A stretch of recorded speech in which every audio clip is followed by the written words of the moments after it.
Welcome to Unleashing Happiness. I am your host, Cecilia Hendricks, and today we're going to jump straight into talking about our inner speech and the conversations that we're having in our head. And this can even go beyond the conversations maybe that you're having in your head with somebody else, but also the thoughts that pop up when you are looking at yourself, doing something for yourself, focusing on an area of life that you want to have improvement. It's kind of those initial internal thoughts, speech, dialogue that you continue to have with yourself about yourself, or even with other people in your head. I know myself, I can kind of almost pre-plan a conversation in my head. And for a really long time, that focus that I would have with this pre-planned conversation would be much more directed towards preparing for an argument. And I realized that I didn't need to prepare only for an argument. I could actually prepare for everything to go perfectly for me, and the conversation to be completely loving and open, and the type of conversation that I wished I could have with somebody.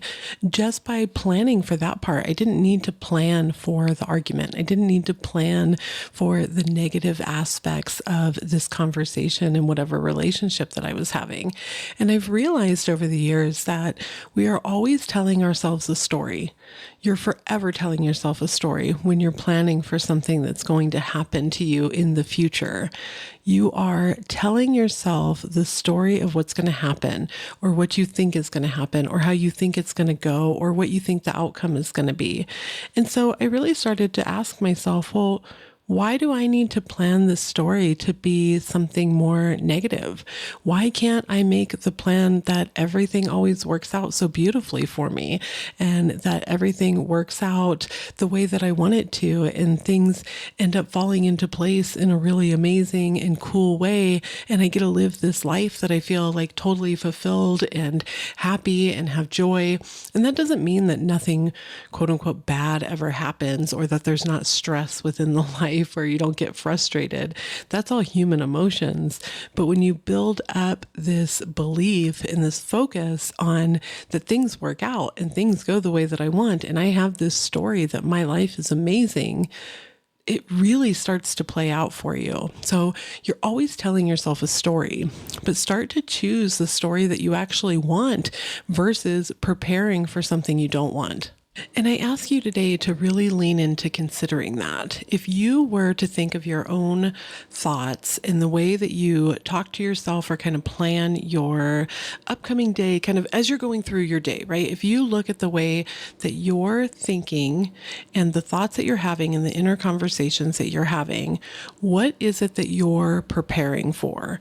Are you preparing for the life that you want, in this life that goes really amazing, and you're living this very fulfilled, happy, joyful, taking care of you, beautiful self-concept life? Or in your head, are you preparing for when things crash and burn?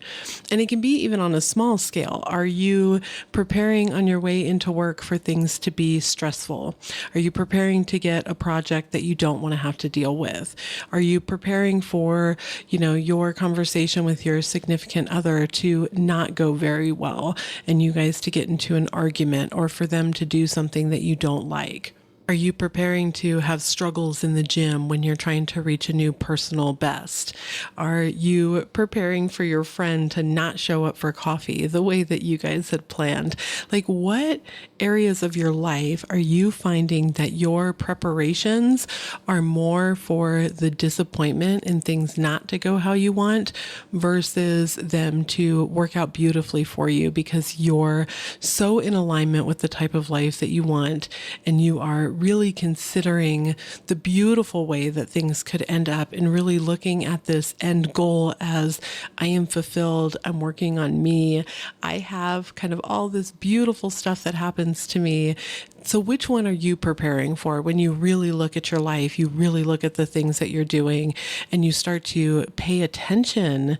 And it really all starts with that. Once you start paying attention, like spend a couple days really just paying attention to where your thoughts go. While you're driving into work, what is it that you're preparing for? What is it that you're doing? What is this habit cycle and routine that you're falling into with your own thoughts? And a lot of times, because we take the same route to get from point A to point B most of the time. So let's say we're going to work. 99% of us, most of the days, will likely wake up and drive the exact same way to get from our home to our place of employment. And so what happens is that you begin to start creating habit routines even within your thoughts on that drive. So you may pass something and without even realizing, notice that it kicks off a trigger point, like a cue within your mind to start a certain thinking process. So maybe that's considering that your boss is going to be frustrated with you, or you're going to get a stressful email from a customer that you really don't want to have to deal with. And that is also a routine cycle. And that's something that you're able to break or change by making the conscious choices to pay attention to it. You can only change something once you've actually noticed it and you've become aware of it. And this is another area that once you've become aware, I always recommend that you start pretty small. Make a decision that one point during the day, you're going to start working on your own inner dialogue. So let's say that it is the drive to work and you notice that, oh man, every single time that I'm driving to work, I end up in this cycle of thinking about how things are going to go wrong, or I'm going to get this email that I don't like. And I'm using this one as an example because this is something that I had to do for myself. It was one that I definitely became consciously aware of and was like, oh man, I didn't even realize that I was doing that, but I'm preparing myself to not have a good time at work. I'm preparing myself to have struggles with my boss once I get there. I'm preparing myself to get projects that are overwhelming and make me feel like I don't have enough hours within the day. And it truly hit without me even realizing that that's what I was doing. I had to start really paying attention to my own thoughts. And this goes back to that 7-day mental diet of saying, okay, let's start to really pay attention. Let's see where my focus is. Let's see where my thoughts are. And this is truly a form of self-care. I'm actually going to talk about that a little bit later on in the episode of ways to truly do self-care that's maybe beyond like a bubble bath or skincare, which I think is wonderful. And it's a beautiful way to show yourself love. But there's some other things that you can do to start to build up your own self-confidence, the love that you're showing yourself. And we'll talk about that here in a bit.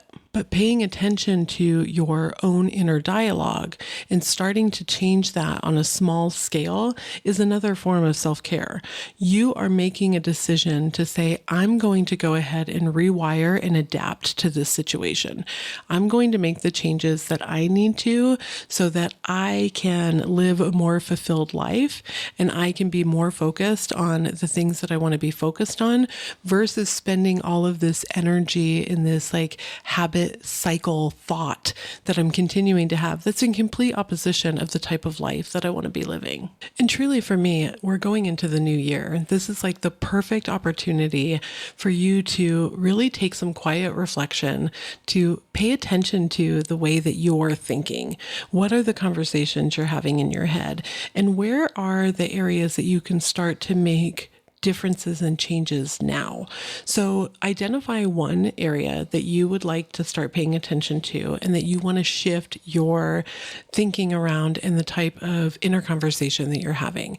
So for today, I want you to, one, pay attention to your own conversations. What thoughts are you having when you first wake up? Like what was shocking to me was I actually started to pay attention to this and realized that while I was brewing my coffee, I was getting prepared for like arguments within my personal relationships. Like there was things that I was going over that I was frustrated by or that I decided had kind of wronged me in some way. And it could be something small, right? Like I have to take out the trash today because somebody forgot and being frustrated by that. And I was like, why am I paying attention to this? Like this is not where I want my energy or my focus to go. It's truly not that big of a deal to me. And I often forget to do things. So give some empathy and grace if something was forgotten. It's like 1 week out of 8 that it's been forgotten. So let it go. But I started to realize that brewing my coffee had become a trigger for me to go over all these things. And it would be work stuff too.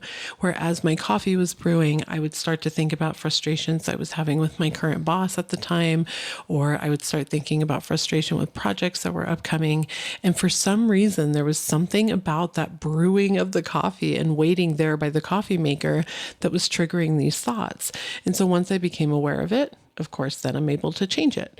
So I said, okay, if I'm having these thoughts while I'm sitting at this coffee maker, what can I do instead? What is something that I can build into this habit of brewing my coffee that gets me out of this train of thinking? And that's what I started to do. I reframed what my habit was, my routine was, while the coffee was being brewed. And instead, I decided to use that time to do stretches. And while doing the stretches, I would do my own affirmations about myself and set an intention for my day. So I like in the morning to set an intention about where my focus is going to be and what I want to work on. So a lot of times that's around my daily joys. What am I going to do for me today?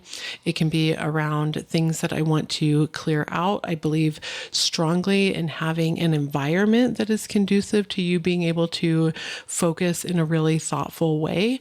And so how can I set up my environment, even if it's cleaning off my nightstand, or if it's cleaning off one dresser, or maybe rearranging some things in the kitchen so that they flow a little bit better.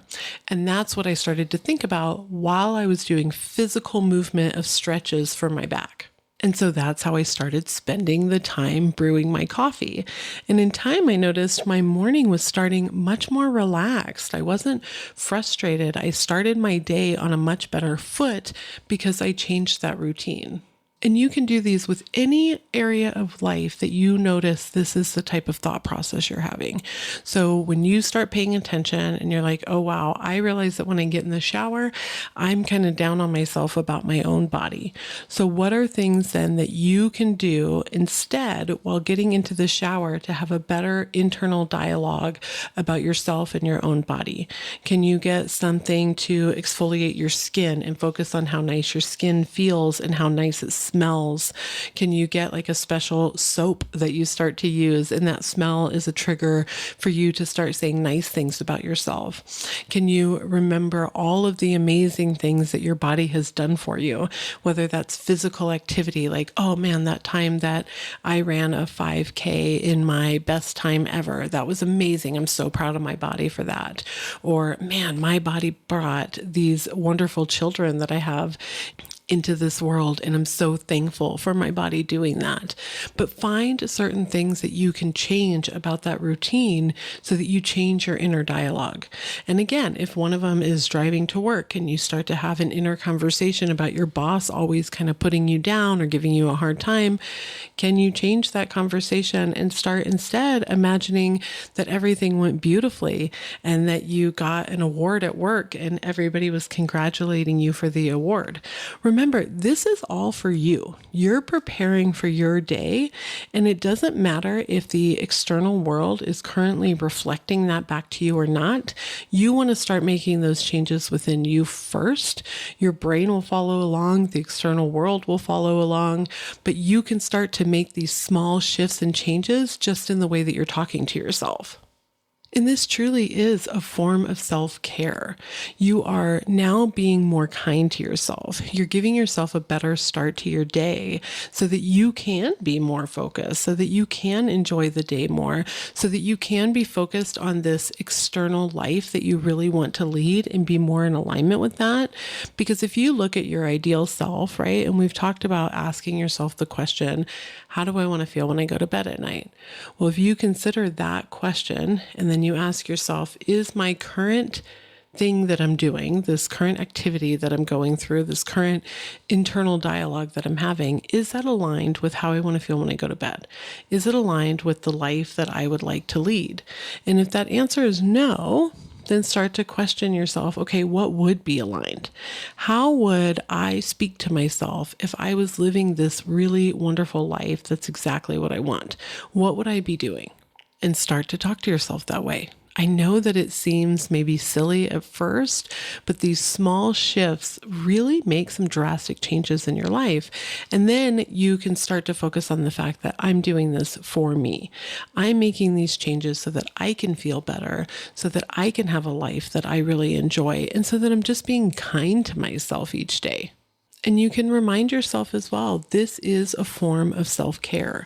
So I had said earlier, I was going to talk about some other ways to care for yourself and show yourself love. This is definitely one of them. So I firmly believe in doing like daily joys, bubble baths, getting something special for you, doing beautiful skincare, making your hair look nice, getting a massage, anything that makes you feel good and that you're giving yourself love and doing the self-care is fantastic. But there's some other things that are self-care that I think people forget.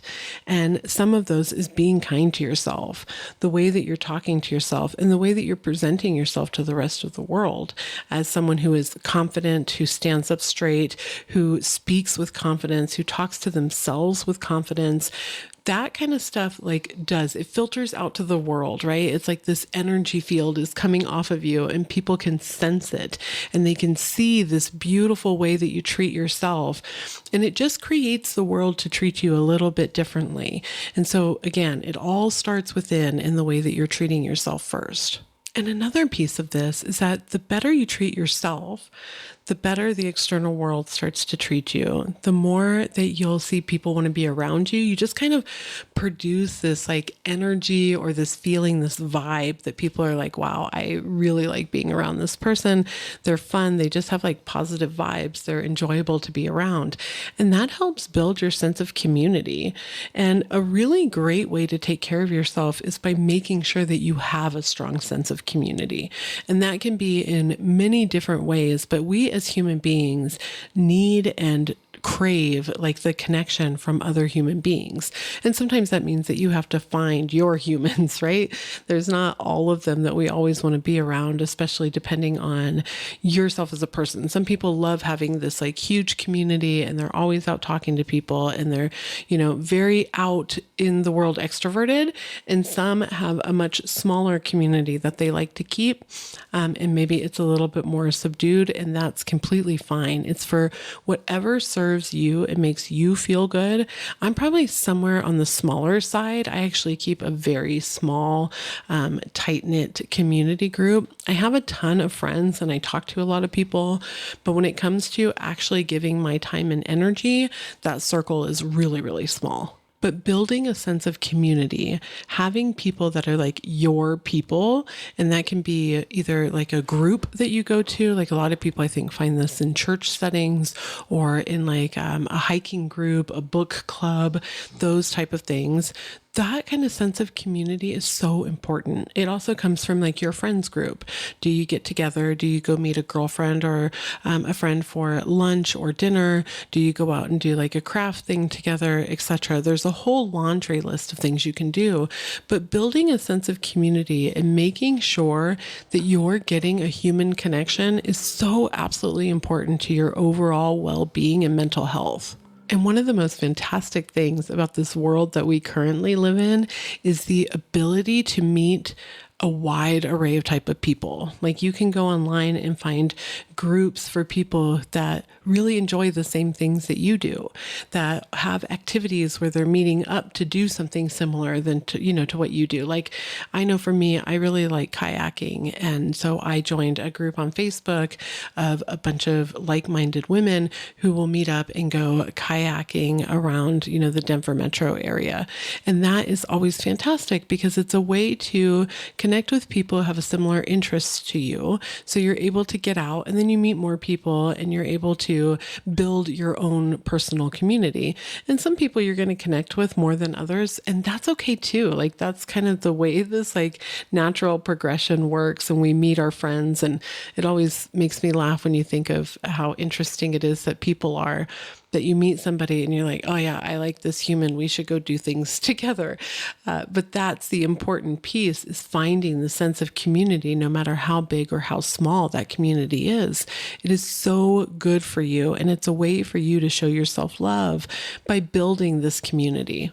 And when you have a better inner dialogue and you're speaking to yourself about how likable you are, how everything always works out for you, how people want to be around you, you just have this like a vibe. That's what I was saying earlier. You just have this vibe that you put out to people that make them really happy and want to spend time with you. So for this week, I've got a couple things that I'd like to ask you to do. One is to spend a day or two starting to really pay attention to your own inner conversations. How are you talking to yourself? What are the things that you're doing? Are you having arguments with other people in your head? What is it that you're preparing for? So really start to pay attention to that. Then ask yourself, okay, if I was my ideal person, how would I be talking to myself in this situation?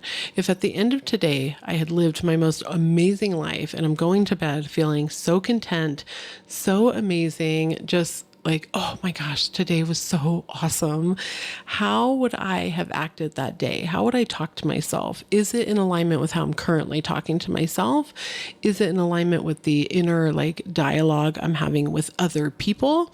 What is it that I'm preparing for? Am I preparing for things to go wrong and for me to have to defend myself and kind of fight with somebody? Or am I preparing for everything to always work out in my favor exactly how I want it to? And life is absolutely beautiful. So start to really pay attention to those and then pick one area that you're going to change your own personal inner dialogue. Do one that's small, that you're able to quickly notice the cues so you can pay attention to it. Like mine was the brewing of the coffee. I could very easily identify that that was a cue. Like, okay, this is definitely something that happens and that I need to pay attention to. And then the other one is to start building your own sense of community. Where is an area, either online or in real life, but I definitely recommend that it at least translates to real life at some point, that you can start to find your sense of community in the people that you connect with. I know that this may seem like it's not quite in alignment with what I teach, but it's a really great way for you to start to increase your own well-being and your own sense of, I'm trying to think of what word I want to use, like contentment. Having connections with other humans and with other people brings contentment and relaxation into your life. So definitely start to think about how can you build your own sense of community. Is it a book club? Is it a hiking group? Is there maybe a new language that you're learning and you could find a group online who's also all learning that language? Is there a travel group? Is there a group around these type of teachings that you can find online and really connect with? Is it a friend that maybe you haven't been reaching out to as much, and so you're going to reach out to that friend and make some dinner plans or ask to meet for lunch? Is it your spouse or your partner? Is there some games that you could find online to improve your intimacy? So there's a lot of like questions that you can do to improve the intimacy between your romantic partners. So start to pay attention to that and start to rebuild or build more your own personal sense of community to make sure that you are connecting with the world outside of your home and outside of yourself. So I hope that you have a beautiful week. I will be back on Monday, which is also the first day of 2024, which is really amazing to me. So have a beautiful week and I will chat with you soon.